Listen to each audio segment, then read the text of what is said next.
గణిత ఉపాధ్యాయుల బోధనా సామర్థ్యాలు ప్రభావశీలతపై చేసిన పరిశోధనకు గాను మంగళగిరికి చెందిన పరిశోధకురాలు తిరుపతిలోని శ్రీ పద్మావతి మహిళా విశ్వవిద్యాలయం నుంచి పిహెచ్డి డాక్టర్ ను ఎస్ మేరీ మౌనిక అందుకున్నారు. ఈ సందర్భంగా మంగళగిరి ఐబిఎన్ భవనాల్లోని ప్రెస్ క్లబ్ లో ఏర్పాటు చేసిన విలేకరుల సమావేశంలో ఆమె తన విద్యా ప్రస్థానం, పరిశోధన విశేషాలను వివరించారు. తన ప్రాథమిక విద్య ఒంగోలులోని ప్రభుత్వ పాఠశాలలో ప్రారంభమైందని, అనంతరం ఏబిఎం హై స్కూల్లో 10వ తరగతి, ఉమామహేశ్వర జూనియర్ కళాశాలలో ఇంటర్మీడియట్ పూర్తి చేసినట్లు తెలిపారు. BSc computers, BEd, MSc mathematics పూర్తి చేసి ఎంఈడీలో యూనివర్సిటీ టాపర్గా నిలిచి గోల్డ్ మెడల్ సాధించినట్లు పేర్కొన్నారు. 2015లో అప్పటి ముఖ్యమంత్రి నారా చంద్రబాబు నాయుడు చేతుల మీదుగా ప్రతిభా అవార్డు అందుకున్న విషయాన్ని గుర్తు చేసుకున్నారు.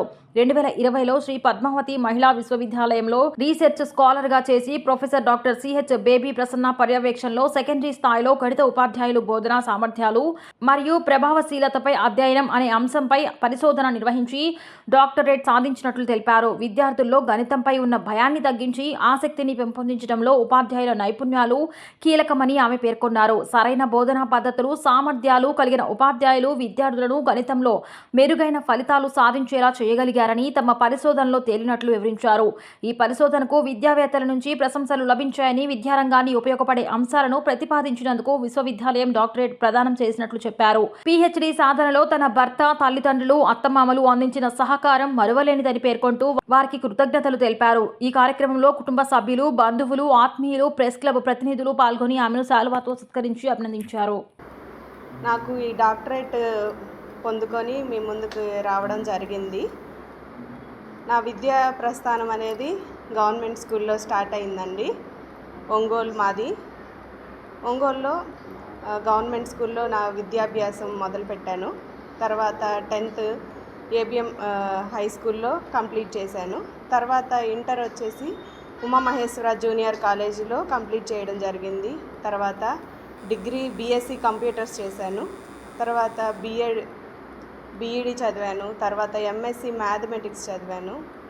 ఎంఈడీ యూనివర్సిటీ టాపర్గా నిలిచాను. యూనివర్సిటీ ఫస్ట్ గోల్డ్ మెడల్ సాధించినందుకు గాను ప్రభుత్వం వారు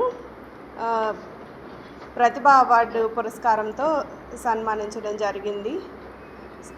నారా చంద్రబాబు నాయుడు గారు సీఎం గారి చేతుల మీదుగా 2015లో నేను ప్రతిభా అవార్డు తీసుకున్నానండి. అయితే అప్పుడు జరిగినటువంటి ప్రెస్ మీట్లో నేను నా యాంబిషన్ ఏంటి అనేది మీడియా ప్రతినిధులకు అందరికీ తెలియజేయడం జరిగింది. నేను పిహెచ్డి డాక్టరేట్ సాధించాలి అని చెప్పేసి నేను ఒక యాంబిషన్గా పెట్టుకున్నాను. అదేవిధంగా యూనివర్సిటీలో ప్రొఫెసర్గా నేను వెళ్ళాలి అనేది నిర్ణయించుకోవడం జరిగింది. నేను అక్కడితో ఆపకుండా నా విద్యని కంటిన్యూ చేస్తూ కష్టపడి చదివి సీట్ తెచ్చుకోవడం జరిగింది. తిరుపతి శ్రీ పద్మావతి మహిళా విశ్వవిద్యాలయంలో నాకు 2020లో సీట్ వచ్చిందండి. పిహెచ్డిలో సీట్ వచ్చాక నేను అక్కడ 2020 జూన్ 6వ తేదీన రిజిస్టర్ అయ్యాను రీసెర్చ్ స్కాలర్గా. Education department. మా గైడ్ వచ్చేసరికి doctor CH Baby Prasanna madam, professor. ఆ మేడం గైడెన్సీలో నేను రీసెర్చ్ అనేది ఎడ్యుకేషన్ డిపార్ట్మెంట్లో చేయడం జరిగింది. నా టాపిక్ వచ్చేసి a study on teaching competencies and effectiveness of mathematic teachers at secondary level. నేను ఈ అంశాన్ని ఎందుకు ఎంచుకున్నానంటే, చాలామంది విద్యార్థులు గణిత శాస్త్రం, మ్యాథమెటిక్స్ అంటే చాలా టఫ్ సబ్జెక్ట్ అని భయపడుతూ ఉంటారు. అయితే యాజ్ ఏ టీచర్ ఎడ్యుకేటర్గా నేను లెక్చరర్గా జాబ్ చేసినప్పుడు నేను ఎంతో విద్యార్థులను కానీ టీచర్లను కానీ గమనించడం జరిగింది.